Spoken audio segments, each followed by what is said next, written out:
మూతిని చిన్న చిన్న ముక్కలుగా చేసి భక్తులకు ఇస్తారు. దీన్నే అంగవస్త్ర ప్రసాదం అంటారు. యోని మండలం నుంచి ఊరే నీటిని తీర్థంగా ఇస్తారు. ఈ తీర్థాన్ని అంగోదకం అంటారు. ఈ తీర్థాన్ని స్వీకరించిన మహిళలకు సంతాన భాగ్యం కలుగుతుందని భక్తులు విశ్వసిస్తారు. 5 రోజుల పాటు అరుణమయంగా కనిపించే కామాఖ్య క్షేత్రం ఓ అద్భుత లోకంలో ఉన్న అనుభూతిని కలిగిస్తుంది.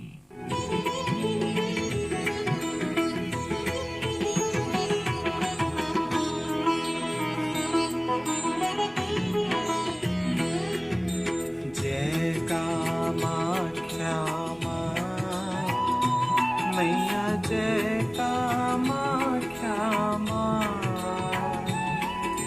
षोडशी रूप तुम्हारा, षोडशी रूप तुम्हारा सबको भाता मां.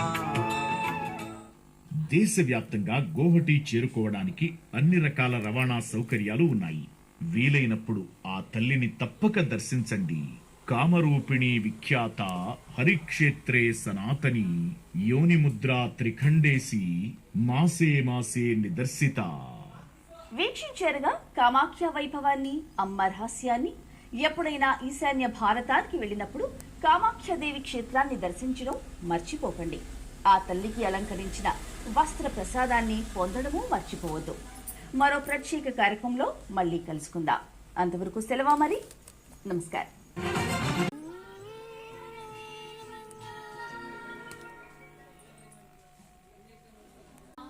జగత్ కళ్యాణ చక్రవర్తికి వైఖానస ఆగమోక్తంగా నిత్యమూ జరిగే కడు కమనీయ రమణీయ ఉత్సవం శ్రీవారి కళ్యాణోత్సవం.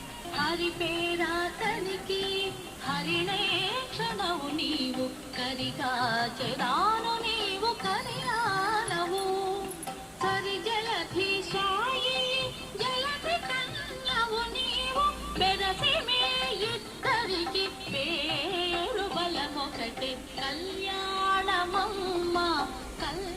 శ్రీవారి కళ్యాణోత్సవం ప్రతిరోజు మధ్యాహ్నం 12 గంటలకు మీ శ్రీ వెంకటేశ్వర భక్తి ఛానల్లో వీక్షించండి, ధరించండి.